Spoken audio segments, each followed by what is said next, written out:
टुनटुनी ससुराल में बहुत से सपने सजा कर आई थी। सोचा था बंटी की नौकरी है, अच्छा घर है, जो तंगी मायके में देखी है वो ससुराल में नहीं मिलेगी। छोटा परिवार है, बंटी की 2 बहनें और माँ है, पिताजी थे नहीं। ससुराल में राज करूंगी। कुछ दिन बहुत अच्छे बीते, मगर एक दिन पता चला कि बंटी की नौकरी छूट गई। सारे सपने हवा हो गए। अब हम क्या करें बंटी, कहाँ से खर्चा चलेगा? अभी तुम्हारी 2 जवान बहनें भी कुंवारी हैं, उनकी भी शादी करनी पड़ेगी। कैसे होगा सब? क्या करूं टुनटुनी, कंपनी घाटे में चल रही थी इसलिए बंद हो गई, पर तुम चिंता मत करो, सब ठीक हो जाएगा। 2 साल बीत गए मगर बंटी को कहीं काम नहीं मिला। जो जमा पूंजी थी उससे एक बहन की शादी कर दी। कुछ दिनों बाद टुनटुनी को एक बेटी हुई। टुनटुनी की चिंता और ज्यादा बढ़ने लगी। बंटी, अब हमारी बेटी हो गई है, अपनी इच्छाएं तो मैं मार भी लूं, पर बच्चे की जरूरतें वो तो पूरी करनी ही पड़ेगी ना। जानता हूँ, कोशिश कर तो रहा हूँ। और 1 साल बाद टुनटुनी ने एक और बेटी को जन्म दिया। बंटी की माँ बोली, बंटी, तेरी एक बहन की शादी तो हो गई, मगर बेटा अभी दूसरी भी है, उसका क्या होगा? माँ, ये घोंसला बेच देते हैं, कुछ दिन किराए पर रह लेंगे। मैं क्या करूँ, दिन रात कोशिश में लगा रहता हूँ, पर कहीं काम मिल ही नहीं रहा। बंटी, बहनों के लिए आप मकान बेच रहे हो, हमारी भी 2 बेटियां हो गई है, उनके लिए क्या बेचोगे? टुनटुनी, मैं पढ़ा लिखा हूँ, तुम क्या सोचती हो कि मैं अब ठेला लगाऊंगा? ये मुझसे नहीं होगा। टुनटुनी रोने लगी और बोली,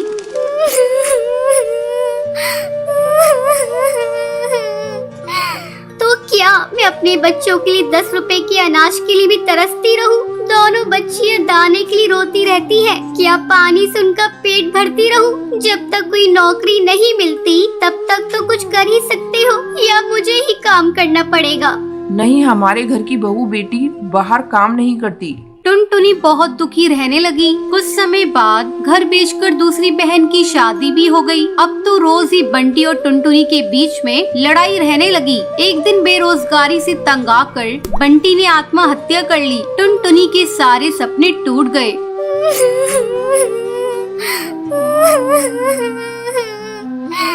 मैं बिल्कुल अकेली हो गई हूँ। अब जिम्मेदारी टुनटुनी के सर पर थी। बूढ़ी सास, अपनी 2 बेटियां और घोंसले का किराया। कुछ आसपास के पक्षी गरीब समझकर बच्चियों को पुराने कपड़े और खाना देकर मदद कर दिया करते थे। टुनटुनी अपनी सास से बोली, माँ, 2 महीने गुजर गए, जो घर का पैसा बचा था वो सब खर्च हो गया। अब मुझे ही कोई काम करना पड़ेगा। जिस गरीबी में हमारे दिन कट रहे हैं, मैं नहीं चाहती कि मेरी बच्चियाँ भी गरीबी में दिन गुजारे। मगर तू करेगी क्या बहू? अपना कुछ काम करने के लिए पैसे भी तो चाहिए। कोई बात नहीं माँ, कोई तो मदद कर ही देगा। टुनटुनी ने सब रिश्तेदारों से मदद मांगी, पर किसी ने कोई मदद नहीं की। सब ये सोचते थे कि ये इतनी गरीब है, कहाँ से चुकाएगी। मायके से भी किसी तरह की कोई मदद नहीं मिली। टुनटुनी निराश हो गई और दुखी होकर रोने लगी।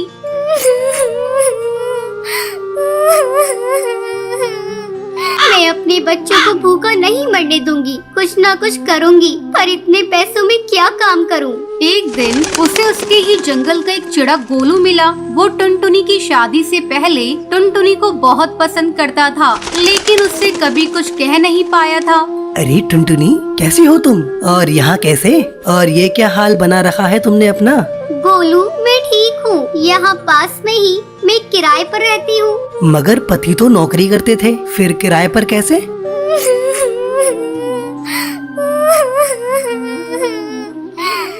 मेरे पति नहीं है, नौकरी छूट गई, घर बिक गया, बहुत गरीबी में दिन गुजार रही हूँ, कोई काम भी नहीं कर पा रही हूँ। मेरे पास केवल 1000 रुपए है, उसमें मुझे घर का खर्चा भी चलाना है और किराया भी देना है। मेरी सास बुजुर्ग है और मेरी 2 बेटियाँ भी है, कोई सहारा नहीं है, सबने साथ छोड़ दिया। कैसे कर पाऊंगी इतने कम पैसों में कोई काम? इतनी चिंता मत करो टुनटुनी, तुम चलो मेरे साथ। गोलू उसे चूड़ियों की थोक रेट वाली दुकान पर ले गया। ये मेरी ही दुकान है टुनटुनी।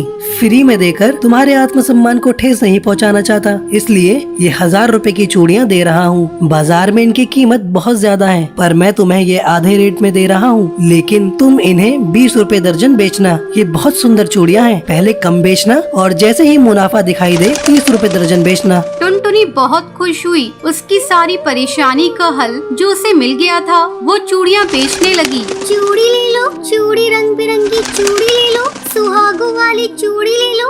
वो डाल डाल जाकर चूड़ियाँ बेचती और बीच बीच में आकर अपनी बेटियों को भी देख लेती। आसपास के पक्षी उसे गरीब समझकर मोल भाव भी नहीं करते। सबको उसकी चूड़ियाँ पसंद आने लगी और उसकी खूब बिक्री होने लगी। चूड़ियाँ तो टुनटुनी के पास ही सुंदर होती हैं, उसी से खरीदेंगे। तीज त्योहार पर और शादियों में चूड़ी पहनाने के लिए उसे ही बुलाया जाता था, जिसमें उसकी कमाई अच्छी हो जाती थी। इस तरह 1 साल गुजर गया। टुनटुनी के अच्छे दिन आने लगे। टुनटुनी गोलू से बोली, गोलू, तुम्हारा बहुत बहुत धन्यवाद। तुम्हारी वजह से मैं आज अपनी गृहस्थी चला रही हूँ, नहीं तो भूखे मरने की नौबत आ गई थी। ये तो तुम्हारी मेहनत है टुनटुनी, मैंने कुछ नहीं किया। जितनी मेहनत करोगी उतना ही अच्छा फल मिलेगा। इसलिए कहते हैं मेहनत करने वालों की कभी हार नहीं होती।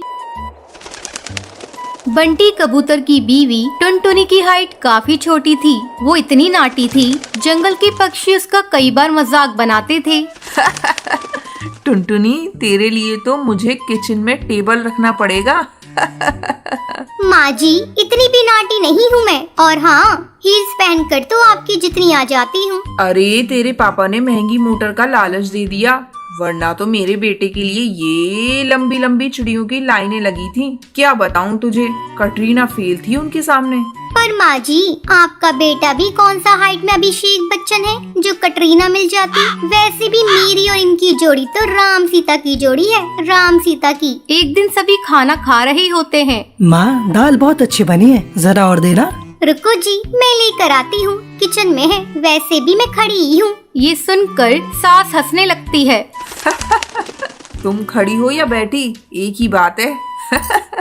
बस कीजिए जी, अभी हील्स नहीं पहनी है मैंने। वैसे भी हील्स पहनती हूँ तो आपके बराबर लगती हूँ। एक दिन टुनटुनी सब्जी लेने बाहर निकलती है तो पड़ोसन कहती है, देखो देखो कितनी नाटी है। रंग तो दिखने में ठीक ठाक था, हाइट भी ठीक ठाक थी, फिर क्या जरूरत थी ऐसी नाटी बहू लाने की। दहेज बहन, दहेज। अंधे हो गए थे पैसों के पीछे, अब करे जग हंसाई।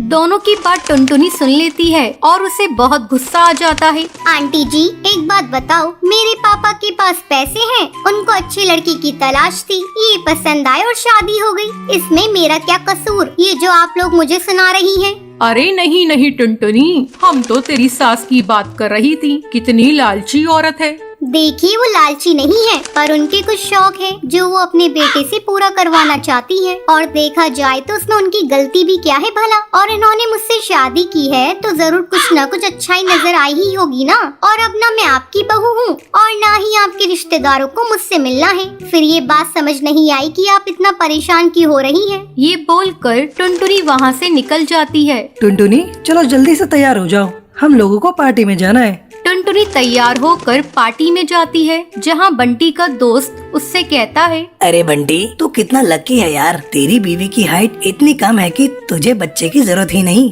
भाभी बच्चे ऐसी हैं। और बंटी, अगर मेरी बीवी की हाइट इतनी कम हो तो मैं घर से बाहर निकलूं ही नहीं। कहीं फुदक के कहीं चली गई तो लेने के देने पड़ जाएंगे। सभी टुनटुनी पर हंसने लगते हैं। तभी पार्टी की जगह पर आग लग जाती है। अरे भागो यहाँ से, जल्दी भागो। अरे लेकिन बाहर के दरवाजे पर ही आग है, हम बाहर निकलेंगे तो निकलेंगे कैसे? कोई रास्ता भी नहीं है। अरे रास्ता है ना, अगर कोई सामने वाली खिड़की से बाहर निकल जाए तो सब निकल सकते हैं। तभी टुनटुनी छोटी सी खिड़की से बाहर निकल जाती है और आग बुझा देती है। अरे वाह, भाभी जी ने तो हम सबको बचा लिया। वाह भाई वाह, बीवी हो तो ऐसी, अपने पति ही नहीं यहाँ मौजूद सभी की जान बचा ली है। भाई बंटी, माफ कर देना, तेरी बीवी तो सच में कमाल है। मुझे ये बात पता है और मुझे मेरी बीवी पर गर्व है। टुनटुनी मुस्कुराकर अपनी पति की तरफ देखती है। कुछ दिनों बाद टुनटुनी और उसकी सास मार्केट जाती हैं। वहाँ पर अरे भैया, ये कपड़े देना कितने का पड़ेगा? माता जी, ये तो बहुत महंगा कपड़ा है, लेकिन अब बस 2 मीटर बचा है। मेरे तो किसी काम का है नहीं, आप बस इसके 100 रुपए दे दो। अरे भैया, तो मैं क्या करूँगी इस टुकड़े का? लेकिन वैसे है बड़ा ही सुंदर। तभी टुनटुनी बोल पड़ती है, इसमें तो मेरी पूरी ड्रेस सिल जाएगी। ये कहकर वो कपड़ा ले लेती है। अगले दिन टुनटुनी वो ड्रेस पहनकर सास के सामने आती है। अरे वाह टुनटुनी, ये ड्रेस तो काफी सुंदर लग रही है, बड़ी महंगी होगी ना? अरे कपड़ा तो मैंने ही पसंद किया था, बस पूरा नहीं था तो इसने ले लिया। सिर्फ 200 रुपए की ड्रेस है ये पूरी। देखो माँ जी, नाटी होने के भी कम फायदे नहीं है। जैसे तैसे दिन कट रहे थे। सास और पड़ोसियों का मजाक बनाने का सिलसिला चल ही रहा था। एक दिन मोहल्ले से बहुत जोर जोर से आवाज आती है, हाय रे, मैं मर गई। अरे क्या हुआ? देखते हैं तो सभी गड्ढे के सामने भीड़ लगाकर खड़े होते हैं। मेरा बेटा इस गड्ढे में गिर गया। पड़ोसन जोर जोर से रोने लगती है। तभी वहाँ टुनटुनी आ जाती है। रोइए मत, मैं प्रिंस को लेकर आती हूँ। ये बोलकर नाटी सी पतली सी टुनटुनी चिड़िया गड्ढे में घुसकर बच्चे को बाहर ले आती है। तब क्या था, एक बार फिर टुनटुनी के लिए पूरा मोहल्ला तालियां बजाता है। मुझे माफ कर दो टुनटुनी, मैंने तुम्हारी हाइट का कितना मजाक बनाया था। कोई बात नहीं मासी, प्रिंस ठीक है, ये बहुत है। अब वो दिन आता है जब सास टुनटुनी की तारीफ करती है। वाह बहू वाह, तेरी तारीफें सुन सुनकर तो मैं बहुत खुश हो गई। आज तो तूने ये साबित कर दिया, समाज में परिंदे रंग रूप लंबाई ऊंचाई से नहीं बल्कि साहस और हौसले से काबिल कहलाता है। मुझे माफ कर देना बेटी।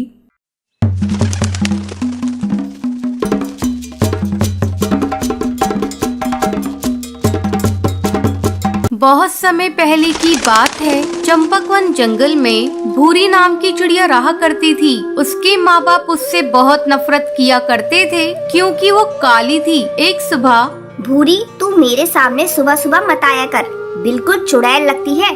कम वक्त पूरा दिन मेरा खराब कर देती है।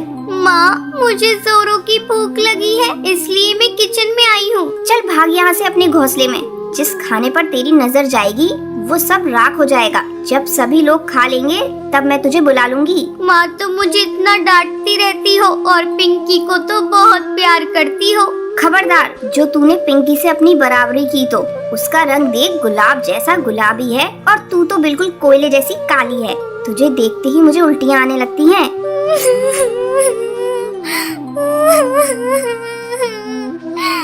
अपनी माँ की कड़वी बातें सुनकर भूरी रोती रोती अपने घोंसले में चली जाती है। जब सभी परिवार के पक्षी खाना खा लेते हैं तब उसकी माँ उसे बुलाती है। अरे करमजली, आकर खा ले और उसके बाद सारे बर्तन धो देना। ठीक है माँ। जब भूरी खाना खाने आती है,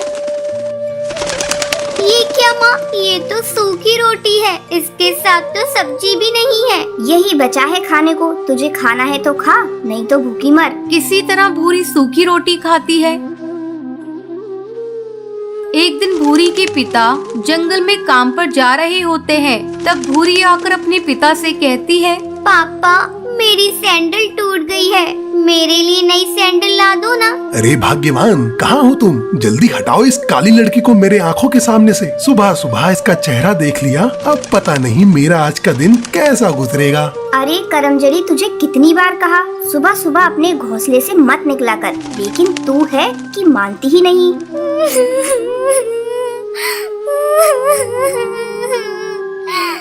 मैं इतनी बुरी हूँ तो मैं ये घर छोड़कर चली जा रही हूँ। हाँ हाँ, चली जा, तेरे चले जाने से यहाँ किसी को फर्क नहीं पड़ेगा। कम से कम तुझसे पीछा तो छूट जाएगा। माँ, मैं भी तुम्हारी बेटी हूँ, तुम इस तरह मेरे साथ क्यों बर्ताव कर रही हो?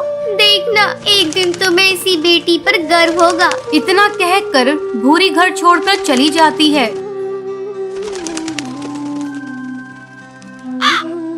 भूरी भटकती भटकती पास के एक जंगल में पहुंचती है। धूप के कारण उसके नंगे पैर में छाले पड़ जाते हैं।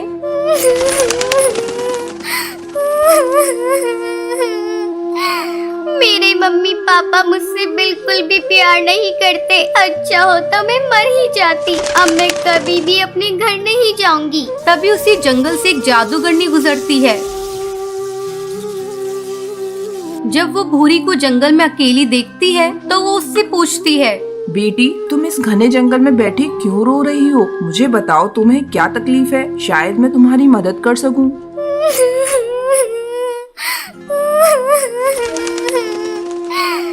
जादूगरनी, ये देखो मेरे पैरों में छाले पड़ गए हैं। मेरे मम्मी पापा मुझसे बिल्कुल भी प्यार नहीं करते, इसलिए मैं अपना घर छोड़कर यहाँ आई हूँ। ये सब मेरे काले रंग से नफरत करते हैं। बेटी तुम चिंता मत करो, मैं तुम्हें एक जादुई सैंडल देती हूँ, जिसे पहनते ही तुम बहुत ही खूबसूरत हो जाओगी। फिर वो जादूगरनी भूरी को एक सैंडल देती है। बेटी ये सैंडल इसे पहन लो और अपने घर वापस चली जाओ। जैसे ही भूरी सैंडल को पहनती है वो खूबसूरत हो जाती है। फिर वो अपने घर आती है। घर आने के बाद, अरे तुम कौन हो? किससे मिलना है तुम्हें? माँ, तुमने मुझे पहचाना नहीं? मैं भूरी हूँ। तू झूठ बोल रही है, तू तो भूरी हो ही नहीं सकती। भूरी तो बहुत काली है। माँ, ये देखो मेरी जादुई सैंडल मुझे एक जादूगरनी ने दी है। इसे पहनकर मैं सुंदर हो गई। फिर भूरी खुशी खुशी रहने लगती है।